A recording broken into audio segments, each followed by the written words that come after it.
Hola, ¿qué tal? Bienvenidos a un nuevo programa de El Buscador. Hoy estoy con un invitado muy especial. La verdad es que todos los invitados que tenemos en El Buscador son especiales, pero bueno, en fin, este es realmente especial. Él ha sido obispo de Palencia, obispo de San Sebastián y ahora mismo es el obispo de Orihuela Alicante. Además tiene una gran experiencia en medios de comunicación, tiene un programa de muchísima audiencia en Radio María y a través de él llega a muchísimas, a miles, probablemente a millones de personas. Él es don José Ignacio Munilla. Don José Ignacio, ¿cómo está? Un saludo, la verdad, encantado de participar de vuestro, vamos, de esta ventana con la que nos abrimos también a nuevos oyentes. Una humilde ventana, estamos empezando, pero bendito sea Dios, lo que Dios quiera. Bueno, os felicito por ser emprendedores. Bueno, ahí está, muchas gracias.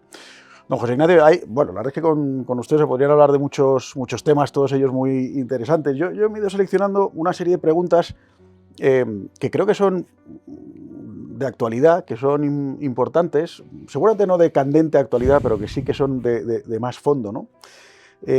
Para ir tratando con usted. Yo creo que usted tiene una visión de la actualidad, pues por todo lo que lee, por todo lo que después habla a través de las ondas de Radio María, pues muy completa, ¿no? Y creo que a nuestros telespectadores les va a gustar.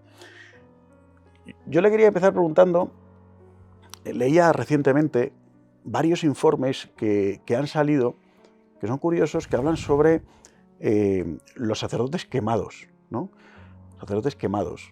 Es decir, igual que pues en la vida laboral normal, pues hay trabajadores que están quemados con la empresa, con el jefe, con su vida, pero también ocurre con sacerdotes. Incluso hay informes de algunas diócesis españolas, también otros en Francia, que hablan incluso de que la mitad del clero de algunas diócesis, la mitad ni más ni menos, está quemado, ¿no? Bueno, a mí, evidentemente, a lo mejor la primera impresión es un poco de sorpresa, ¿no? Los sacerdotes se pueden quemar, pues sí, evidentemente se pueden quemar, son humanos, seguro que incluso hasta los obispos se pueden llegar a quemar, pero claro, cuando uno ve la vida de un sacerdote, sobre todo a lo mejor de un sacerdote rural, que tiene 20, 30, 40 pueblos, que va corriendo de un lado a otro, que a misa pues solamente le van 4 personas mayores, etcétera, claro, tiene su cierta lógica, ¿no? ¿Cómo lo ve usted como obispo, esto del sacerdote quemado? Ciertamente esa es una realidad, ¿eh? Es una realidad y, bueno, pues yo creo que las razones pueden ser diversas. Al final todo es cómo estamos nosotros, ¿eh? O sea, cómo estamos nosotros. Los factores externos, claro que pueden condicionar, pero la clave, lo definitivo es cómo estamos nosotros. Me viene a la mente una anécdota que viví como obispo de San Sebastián. Un misionero que había estado en el Ecuador, pues comenzó a tener un cáncer de piel y de hecho murió al poco tiempo y bueno, tuvo que volver para ser tratado, ¿no? Y bueno, pues me pidió algún sitio, algún lugar en el que pues poder tener un servicio pastoral más reducido mientras que le trataban de cáncer y así pues no, pues le encomendé pues un barrio pues de una población de Guipúzcoa bastante secularizada, ¿no? Como tantos otros lugares. Bueno, pasó una semana, 2 semanas y el hombre vino a visitarme y por favor me pedía, por favor que quería volverse, ¿no? Quería olvidarse del tratamiento del cáncer, quería abandonarlo y quería volver a Ecuador porque no soportaba el estar, pues esas 2 semanas habían sido durísimas para él, acostumbrado como él estaba a Ecuador a ser tan querido, ser el padrecito y pues ser solicitado por tantas personas. Me decía, ¿quiere usted creerme que durante una semana entera nadie ha tocado mi puerta, ¿no? Y ahora se le hacía muy duro, ¿no? Bueno, yo obviamente le dije que tenía que dejarse cuidar, que el cuidado del cáncer pues era prioritario. Bueno, pero me llamó poderosamente la atención el impacto que fue para él, ¿no? Pues el tener que vivir también una situación de fuerte secularización, ¿eh? Porque vivir el sacerdocio en una situación de fuerte secularización supone una vida interior pues más fuerte que nunca. La vida interior, la vida espiritual siempre ha sido importante, pero en una situación como esta, claro, ¿de dónde nace tu autoestima? ¿De dónde nace tu autoestima? ¿Eh? Tu autoestima nace del reconocimiento de las personas. Los fieles nos ayudan mucho a los sacerdotes, ¿eh? A valorar el tesoro que llevamos entre manos. Cuando muchas personas con una fe entrañable vienen y te piden confesión, eso te conmueve, es una llamada al sacerdote, pero cuando eso comienza a fallar, el sacerdote tiene un riesgo, ¿eh? De entrar en crisis en su propia valoración de su ministerio. Yo soy un enamorado de una expresión de la Madre Teresa de Calcuta, que la he repetido muchas veces, la he enviado a redes sociales, ¿no? Que dice: yo no rezo para tener éxito, yo a Dios le pido ser fiel. Pero claro, esa frase supone una madurez interior muy grande, muy grande, ¿no? El que nuestra autoestima, nuestra alegría interior, nuestro gozo, pues no esté supeditado, al grado de aceptación, de acogida que tenemos, pues ese es todo un reto. Yo creo que este es un factor esencial, ¿no? Nuestra vida interior, ¿no? El ser capaz de cargar nuestras pilas de Jesucristo, que la Eucaristía sea verdaderamente la que configure nuestra vida, la que nos llene el corazón, ¿no?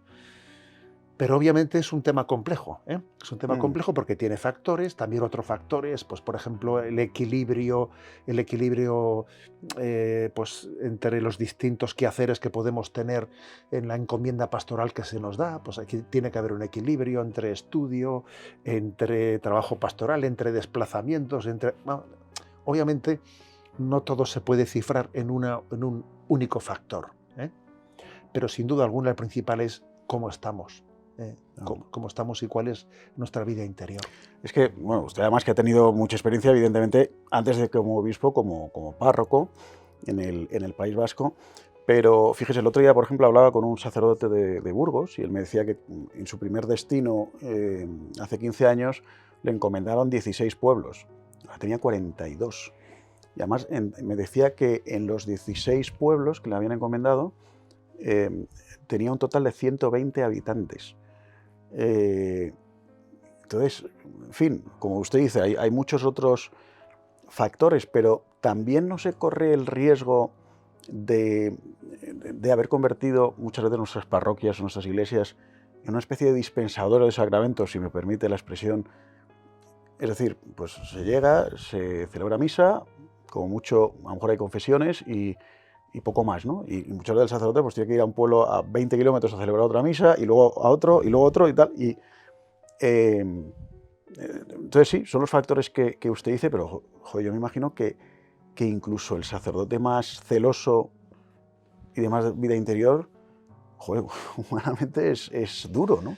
Sí, a ver, obviamente en España también hay, pues sociológicamente, lugares muy distintos y la facilidad que tiene un sacerdote en un lugar, en otro lugar, para poderse integrar en la vida de un pueblo es muy distinta, ¿no? Por ejemplo, te voy a contar una anécdota que te vas a reír un poco, pero yo fui sacerdote con 24 añitos, ¿no? Llegué a Zumárraga.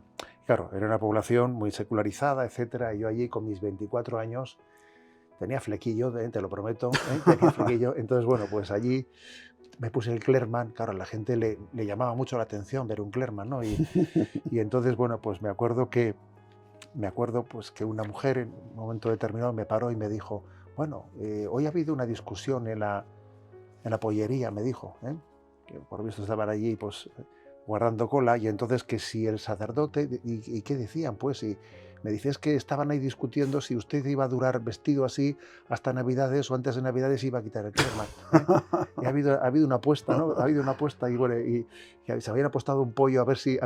y dije, ¿y usted qué ha apostado? Me dice, pues yo he apostado que sí, que hasta Navidades dura. Y tal. Bueno, y yo le dije, bueno, pues si gana la apuesta me tiene que invitar a ese pollo. Bueno, es una anécdota, ¿no? Pero es una anécdota para que entendamos que cada uno, en la situación en la que está, tiene que abordar sin complejos, sin complejos. Estamos llamados a florecer donde Dios nos ha plantado. Entonces quizás el reto es el de asustarse, es el de mimetizarse con el lugar en el que estamos, ¿no? También puede haber lugares en los que el sacerdote es pues, muy fácilmente acogido y recibido, pero siempre y cuando se mimetice con el folclore, pues que queremos que el sacerdote sea un florero y que esté presente, pero no te salgas de ese rol, porque si te sales de ese rol, entonces ya vas a necesitar un nivel de energía, de fuerza interior, pues para remar en contra de corriente, para entendernos, remar en contra de corriente. Entonces ese ser capaces, ¿no? de insertarnos gozosamente, pero al mismo tiempo sin ser fagocitado, sin ser fagocitado y teniendo la capacidad de remar en contra de corriente, es lo que va desarrollando nuestra personalidad, que requiere fortaleza interior. Y quizás el riesgo es que pues somos más débiles que generaciones anteriores. Nuestros mayores eran mucho más fuertes que nosotros. Yo creo que, claro, también bueno, pues fruto del bienestar, fruto de que estamos en la sociedad en la que más o menos se nos ha dado todo hecho, no tenemos una fortaleza natural como la que tuvieron los sacerdotes ancianos. Y entonces ese es un problema, que somos más débiles, somos más frágiles. Y eso es importante ser consciente de ello para apoyarnos, para de alguna manera, ver cómo vamos abordando objetivos de superación, ¿no? y de fortaleza interior. Claro. Sí, habrá que ver, porque usted evidentemente lo conocerá mucho mejor que yo, pero yo cuando tengo ocasión de hablar con algún sacerdote y te cuenta, ¿no?, muchas veces pues, sus batallas o su soledad o la incomprensión, ¿no?, por parte, en ocasiones, de sus superiores, ¿no? Y joder, realmente, bueno, yo personalmente que admiro mucho la figura del sacerdote, pues, en fin, es un tema que me da pena, ¿no? Pero bueno, en fin, creo que queda claro y que podríamos hablar mucho más sobre este tema. También, como consecuencia de todo este proceso de laicización que estamos viviendo, ocurre muchas veces que quizá tenemos el peligro en la Iglesia de vivir por mantener una estructura más que por el mensaje de evangelio. Me explico.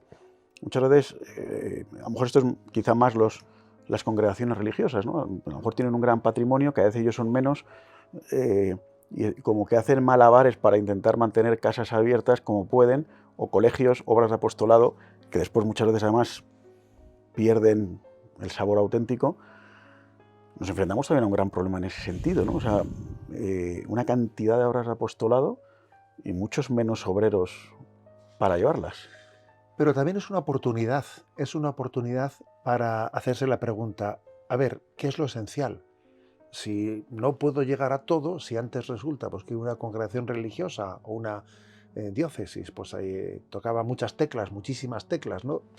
Y ahora resulta que se ven más mermados sus fuerzas, pues es una oportunidad para hacerse la pregunta, a ver, ¿qué es lo esencial? Porque obviamente lo importante será que concentremos nuestras energías en lo esencial, ¿no? En la evangelización, en anunciar a Jesucristo. Y yo creo que hoy en día sí que hemos hecho, por ejemplo, ¿no?, vamos haciendo una autocrítica de que, por ejemplo, hemos sostenido muchas obras sociales, pero en las que no se ha confesado explícitamente a Jesucristo, ¿no? Pues desde un anonimato, ¿no? Desde un cristianismo anónimo, que es que al final siempre está pendiente de anunciar lo esencial, que quién es Jesucristo. Entonces, yo creo que esta crisis es una oportunidad para decir, ¿dónde está lo esencial? Vamos a poner en ello nuestra fuerza. El problema está que cuando uno se da cuenta de esto, a veces puede ser un poco tarde para rectificar, porque resulta que igual en ciertos colegios pues ya pues, no seleccionamos el profesorado y resulta que el profesorado de esos colegios, pues ahora para poderlo ir poco a poco, ¿no?, pues reorientándolo y que tenga una identidad cristiana, cuesta mucho, ¿no? Cuesta mucho. Entonces también uno se encuentra a veces pues momentos en los que uno tiene que entonar un mea culpa, diciendo, en ciertas cosas nos hemos equivocado, y no es malo, porque entonar un mea culpa quizás es lo que podemos hacer, porque para poder reorientar nuestra vida hay que empezar por decir, en esto y el otro nos hemos equivocado, hicimos apuestas en las que no éramos conscientes, ¿no?, de que estábamos siendo un poco, ¿no?, pues absorbidos por el espíritu del mundo. Y ahora, pues bueno, pues ahora que Dios nos dé la gracia de que las energías que tenemos, sean muchas, sean pocas, las que son, ¿no?, pues las concentremos en lo esencial, que es evangelizar, evangelizar y evangelizar. Y nos estamos dando cuenta de eso, o sea, porque eso evidentemente implica una humildad de decir, oye, llevo 30, 40, 50 años funcionando así, hombre, y reconocer que a lo mejor estaba equivocado en mis postulados, cuesta. ¿Eso se está haciendo? Bueno, yo me he encontrado de todo, ¿eh? Me he encontrado a veces pues posturas en las que falta esa humildad, y entonces uno pretende justificárselo, ¿no? Y antes muerta que sencilla, ¿no? Entonces a veces ocurre eso, que hay una especie de orgullo que pretende hacer una autojustificación de lo injustificable, pero también me he encontrado con muchas congregaciones religiosas que dicen, madre mía, qué errores que hemos cometido, y ahora vamos a ver cómo Dios nos da la gracia de la medida que tengamos unas energías, de cómo ponemos el acento pues en lo sustancial de la evangelización. Claro. Es que yo al menos muchas veces a lo mejor ante esas ha habido excesos, evidentemente, sobre todo suele citar después del Concilio Vaticano II, pues, excesos o incluso aberraciones, ¿no? Bueno, pues que todos como cristianos lamentamos y nos duelen, ¿no? Entonces, por un lado, algunos a lo mejor postulan una vuelta llegando a caer en un cierto rigorismo, que incluso el Papa Francisco ha dicho, ¿no? A lo mejor incluso embadurnado un poco de semipelagianismo, ¿no? De obras, y te encuentras gente a lo mejor muy fiel, muy recta, muy cumplidora, pero a lo mejor poco misericordiosa, ¿no? Y al revés, luego te encuentras pues el que pues parece que la doctrina da todo absolutamente igual, que Dios perdona todo y que nada tiene ninguna importancia, ¿no? Al final Dios nos ama y ya está, ¿no? Muchas veces para el católico de a pie o incluso para los sacerdotes a lo mejor puede ser difícil encontrar el verdadero mensaje del Evangelio para no caer, pues eso, en ese rigorismo, que es casi un fariseísmo probablemente en muchas ocasiones, o no irse evidentemente hacia el otro lado, ¿no? La verdad es que si nos centramos en el Evangelio, si somos evangélicos, si nos centramos en el magisterio de la Iglesia, en su integridad, pues yo creo que esa posición entre ortodoxia y ortopraxis, ¿no? Entre verdad y caridad, misericordia y justicia, ¿no? Entre pues, un sacerdote y yo, es que mi opción es la litúrgica, ¿no? Y otro, mi opción es social. Bueno, pero ¿por qué hay que poner la liturgia y lo social? O sea, ese tipo de oposiciones, de contraposiciones, yo creo que, con todos mis respetos, son un poco del mayo 68. Del mayo 68. Pero siguen muy vivas. Sí, siguen vivas, pero es que lo de mayo 68 cuesta pasarle la página, ¿sabes? Cuesta pasarle la página. Yo creo que si por algo se tiene que caracterizar este momento es por la integración, por la lectura en su integridad del mensaje cristiano. Yo suelo decir que hay dos maneras de aproximarse al Evangelio y al magisterio de la Iglesia. Una es fijándome especialmente en aquellas páginas con las que yo tengo pues una identificación personal, con las que pues por mi sensibilidad pues de una manera connatural me identifico con ellas, y las demás pues las paso rapidito. Y otra manera de aproximarse, ¿no? Pues a la lectura de la Sagrada Escritura y al magisterio es la contraria. Es decir, allí donde yo encuentro algunas páginas con las que no tengo tanta connaturalidad, me voy a centrar en ellas especialmente y hacer un esfuerzo de asumirlas, porque forman parte, ¿no? del mensaje revelado igualmente, para que así mi recepción sea íntegra y no seleccionada y no parcial, para no hacer un Dios a mi medida, ¿no? O una visión cristiana parcializada, ¿no? Yo creo que esto es muy importante, ¿no? Y bueno, me parece que existen medios para poder hacer eso, ¿no? Medios, por ejemplo, pues si uno se acerca al catecismo de la Iglesia Católica, ve que en él todas esas dimensiones aparentemente contrapuestas están absolutamente integradas. Entonces, un conocimiento íntegro, ¿no? Del catecismo de la Iglesia Católica permite que la dimensión litúrgica, que la dimensión moral, que la dimensión de formación en la fe, la dimensión social estén perfectamente integradas, ¿no? O sea que yo creo que en el fondo no es tan difícil tener esa visión de integración. Don José Ignacio, ha dicho usted antes eso, volver a la evangelización, a lo esencial. Miguel de Unamuno, hace 100 años, decía que el problema de los políticos y de los sacerdotes es que hablan para auditorios que creen convencidos. Y a mí me sorprende porque 100 años después uno muchas veces va a misa y escucha las homilías y efectivamente parece que está hablando como para una sociedad completamente cristiana, cuando evidentemente no es así, ¿no? No hay una falta muchas veces de conexión con la realidad a la hora de predicar, no sé, y de que las homilías de algún modo interpelen más a la gente.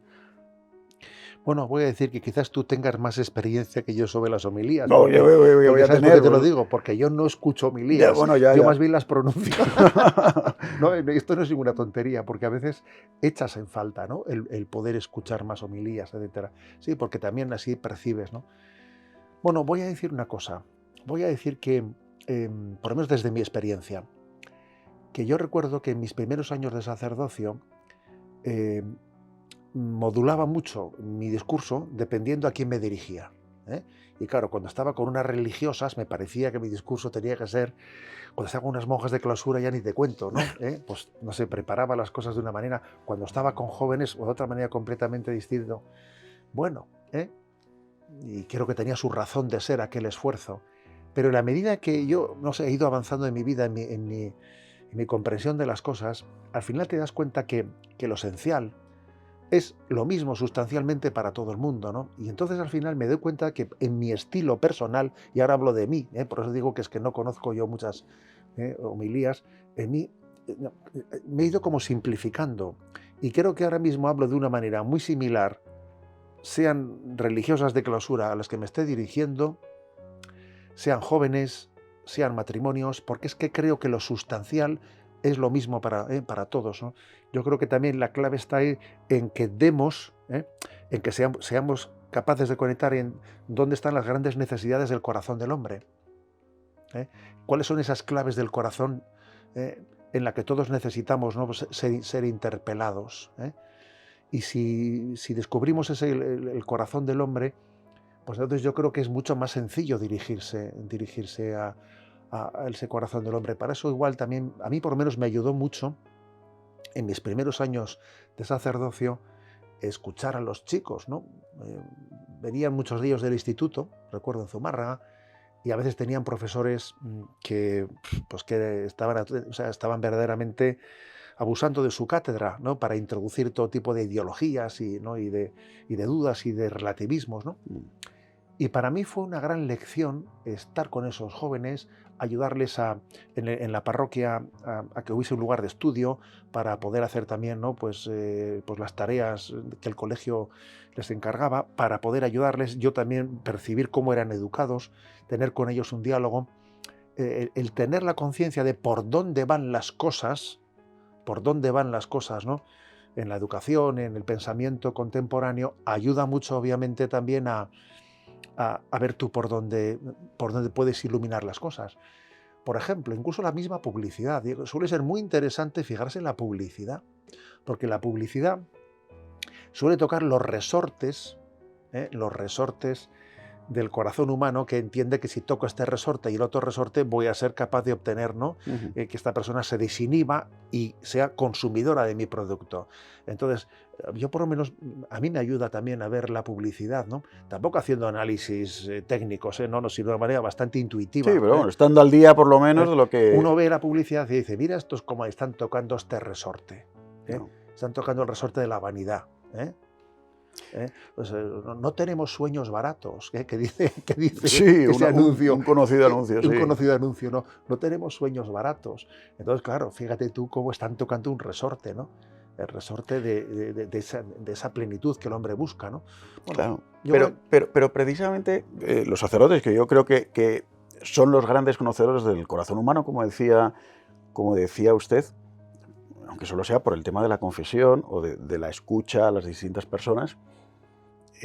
Bueno, hay sacerdotes evidentemente extraordinarios, gracias a Dios, pero a mí al menos sí me da la impresión, cuando escucho predicar a alguno, que digo, joder, es que, pues efectivamente, parece que está muy alejado de la realidad de las personas, a lo mejor a las que se les está predicando, ¿no? Y es una predicación, bueno, pues como muy elevada, o con unas palabras a lo mejor como muy rimbombantes o unos conceptos muy elevados, pero realmente es una opinión meramente personal. Lo que pasa es que, bueno, luego hablas con otras personas y seguro que nuestros oyentes dirán, no, pues yo conozco un sacerdote estupendo. No, yo también, y los hay maravillosos y ojalá les fomentemos y les alentemos a más, ¿no? Pero pero sí que muchas veces sí hay esa desconexión, ¿no? Bueno, sin duda alguna, tú también partes de una experiencia que es incuestionable. También voy a decir una cosa. Creo que la capacidad crítica de los fieles ha crecido mucho. No en el más sentido de la palabra, sino en el bueno. Pues porque también hoy en día, pues como tenemos esa facilidad de a través de los medios de comunicación, pues de YouTube y el otro, etcétera, de escuchar muchas cosas, también yo creo que eso hace, ¿no?, que seamos más exigentes. Y eso no es malo, eso es bueno. Los sacerdotes también tenemos más posibilidades, desde todos estos medios. Somos muchos los que solemos también grabar homilías, difundirlas, etcétera, ¿no? Bueno, yo creo que eso también hace que, que se nos pida más, pues porque claro, se comparan las cosas y entonces se eleva un poco el listón de lo que se le pide a un sacerdote, ¿eh? Se eleva más ese listón. Y yo creo que también eso nos obliga un poco más. Por ejemplo, yo creo que la llegada de las redes sociales, con una comunicación tan breve y concisa, ¿eh?, con ese Twitter de sus 140 caracteres, ¿no?, eso también a mí me parece que nos ha hecho un bien, ¿eh? Nos ha hecho un bien a la hora de decir, a ver cómo comunico yo de manera que las cosas que digo, o sea, sean claras, concisas y transparentes, ¿no? En un mensaje de redes social, en Twitter, no famoso, pues no te puedes enrollar lo más mínimo, tienes que ser conciso y significativo para la persona, ¿no? Creo que la llegada de las redes sociales, que tiene muchos riesgos, también nos lleva a un esfuerzo comunicativo, al esfuerzo comunicativo, y uno descubre muchas cosas. Descubre, por ejemplo, que San Agustín, que yo creo que es un crack de la comunicación, tenía la capacidad de sintetizar un profundo discurso al final con una sentencia maravillosa, ¿no? Con una sentencia maravillosa que ya nuestros mayores utilizaban mucho, pues una cita de San Agustín. No sé si sabes que en el lenguaje español, que es maravilloso, ¿no?, entre tantos refranes, hay un refrán que dice: no hay buen cocido sin tocino, ni sermón sin Agustino. No lo conocía eso. Bueno, pues No ese es un lo conocía, refrán, pero ese es un refrán español. lo adopto, lo No hay adopto. buen cocido sin tocino, ni sermón sin Agustino. Y lo que venía a decir es que los predicadores tradicionales al final siempre recurrían al Agustino. ¿Qué era el Agustino? La cita de San Agustín que remataba las cosas, ¿no? Que las remataba. Bueno, a ver, yo creo que esa especie de síntesis de yo soy yo, pero no soy mío, que dice San Agustín, y frases de ese estilo, ¿no? Yo creo que son de gran ayuda para esa comunicación incisiva que quizás hoy en día se necesita especialmente. O sea, que en el fondo no es inventar nada, sino más bien descubrir joyas que tenemos y no estamos utilizando, ¿eh? Y ahora que he citado el tema de las redes sociales, también es un debate recurrente. Hay gente a lo mejor que es muy tajante, que dice, un sacerdote jamás debería estar en TikTok o en Instagram o en Twitter, ¿no? Otros, sin embargo, que les parece bien porque es un modo de evangelizar. Usted ha dicho, ahora de pasada, el tema de los peligros, que es evidente que las redes sociales tienen, ¿no? ¿Cuál sería, digamos, 3, 4, 5 criterios que pueda dar usted? Porque usted además utiliza mucho las redes sociales y bueno, yo como consumidor puedo decir que yo creo que lo hace usted estupendamente bien. ¿Cuáles son los 3, 4, 5 criterios que daría para que un sacerdote, una religiosa o un laico que quiera evangelizar a través de las redes sociales debe tener en cuenta? A ver, yo creo que obviamente hay que discernir. El discernimiento es clave para entender para llegar a la conclusión de si yo estoy llamado o no estoy llamado. No todo el mundo estará llamado, ¿eh?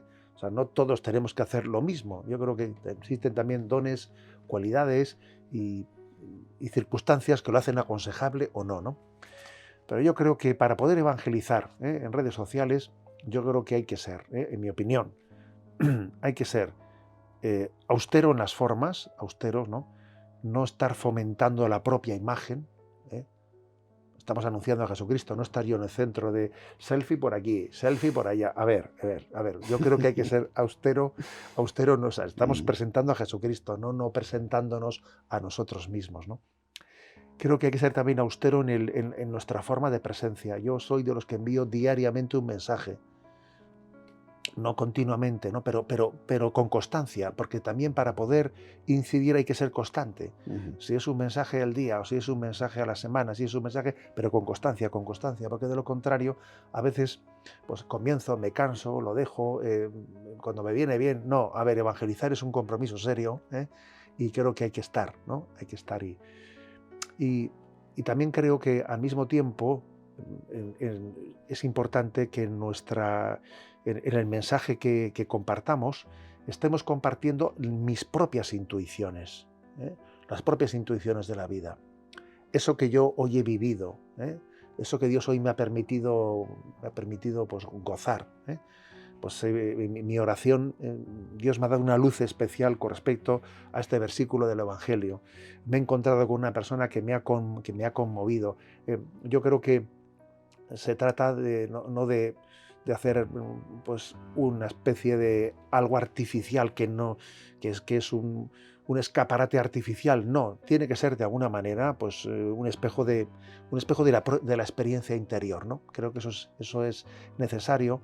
Eso es una cuestión básica para que creo que nuestro mensaje sea verdaderamente incisivo, ¿eh? Que nazca de una experiencia interior, ¿eh? Perfecto. Bueno, yo creo que con esos tres criterios Sí. nos queda muy claro. Nos queda ya muy poco tiempo, pero tengo dos preguntas que sí tengo ganas de preguntarle. En los últimos años, incluso en la última década, han surgido iniciativas dentro de la Iglesia, seguramente bueno, suscitadas por el Espíritu Santo, que creo que tienen muchísimo fruto y una gran riqueza espiritual, ¿no? Cito tres, aunque hay muchas más, pero Emaús, Proyecto de Amor Conyugal y Hakuna. Esta última, además, Hakuna, que tiene un inmenso éxito entre los jóvenes, sin embargo es verdad que últimamente como que ha habido por parte de, quizá no sé si llamarlo así, del ala más ortodoxa, como ciertas críticas por sus formas, incluso por un cierto epicureísmo pues de lo sensible, en fin. ¿Cómo los ve usted? A ver, yo creo que sin duda alguna todos los dones del Espíritu tenemos que reconocerlos, que tenemos que bendecir a Dios, ¿no? Por el hecho de que nos siga sorprendiendo, porque creo que el Espíritu Santo nos sigue sorprendiendo, ¿no? En todas las realidades. Que luego quizás las realidades necesiten su purificación, pues claro que lo necesitarán, ¿eh?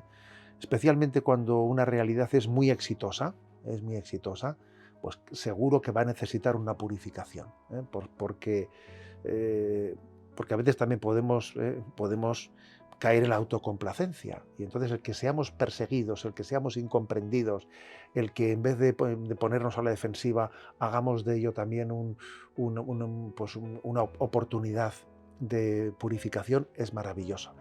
Pero vamos, al mismo tiempo reconociendo los dones del Espíritu, ¿no? Los dones del Espíritu Santo. Además que en pleno año 2022, 2023, que el Espíritu Santo siga suscitando cosas que lleguen en medio de esta gran secularización al corazón de los jóvenes, me parece un milagro. Me parece un milagro al que tenemos que estar abiertos, sin caer en la complacencia al mismo tiempo, como he dicho, ¿no? Pues sabiendo que todas las realidades eclesiales pues deben de estar abiertas también pues, a purificarse, a crecer, a madurar, ¿no? Esa es una encomienda que se nos hace a los obispos. A los obispos se nos pide reconocer los dones del Espíritu en la Iglesia y acompañarlos para madurarlos, ¿no? Acompañarlos para discernirlos, pues para animarles, para corregir lo que haya que corregir, ¿eh? Yo creo que eso forma parte del pastoreo de la Iglesia, reconocer los dones del Espíritu y al mismo tiempo, pues ese doble pulmón, ¿no? De la Iglesia carismática y la Iglesia apostólica están llamados, ¿no? Pues a respirar al unísono, de una manera acompasada y iluminándose mutuamente. Un último tema sobre los jóvenes, que además sé que es una gran pasión suya evangelizadora. Leía recientemente que el número de suicidios en España ha crecido tremendamente y creo que en otros países del mundo ha pasado lo mismo. Algunos lo achacan a todo el tema del coronavirus, la pandemia, en fin, todo este tipo de cosas, pero realmente es preocupante. O sea, hay 11 personas que el día de hoy en España se han quitado la vida. No solo jóvenes, ¿no? También gente mayor, pero sí que es verdad que hay un porcentaje de jóvenes alto. ¿Qué podemos hacer? Porque es que es un verdadero drama. Pues yo creo que necesitamos predicar a Jesucristo, que es la razón de ser de nuestra esperanza, ¿no? Esta es una crisis de esperanza.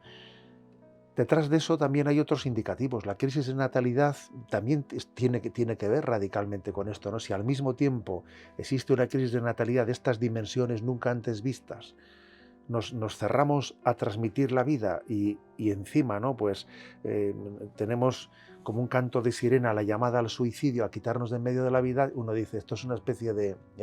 es muy significativo, es como un forceps, ¿no? Un forceps en el que por una parte está pues el aborto y cerrarnos a la natalidad, y por otra parte está el suicidio, la eutanasia, esa pinza de la desesperanza. Yo creo que es la pinza de la desesperanza, ¿no? la que está dejando patente que necesitamos, ¿no? Necesitamos descubrir cuál es la razón de nuestra esperanza. Entonces, es que si no descubrimos que nuestra vida viene de Dios, que estamos llamados, ¿no?, al amor, venimos del amor y estamos llamados al amor, es que es imposible dar lo mejor de nosotros mismos, es imposible encontrar el sentido a esta vida desconociendo nuestro origen y nuestro destino eterno. Por eso que esa pinza de la desesperanza, ¿no?, de cerrarse a la vida y tontear con el suicidio al mismo tiempo, ¿no?, pues es que solamente tiene una solución, que es descubrir la vida como un regalo de amor y descubrir nuestro destino eterno, ¿no?, como una vocación al amor para la que hemos sido creados. Yo creo que no hay otra solución que fundar nuestra esperanza en Jesucristo. Bueno, José Ignacio, nos quedamos con esa consigna, que ojalá que muchas personas que lo vean y que sientan ese aguijón de la desesperanza, descubran, ¿no?, esa esperanza y esa luz, y que los cristianos seamos capaces de llevar ese mensaje del Evangelio. Don José Ignacio, muchísimas gracias. Gracias a vosotros, ha sido un placer. Y gracias a todos ustedes por estar aquí con nosotros en El Buscador hasta este momento, con esta entrevista con don José Ignacio Munilla, el obispo de Orihuela, Alicante. Yo les espero aquí, de nuevo, en el próximo programa del Buscador.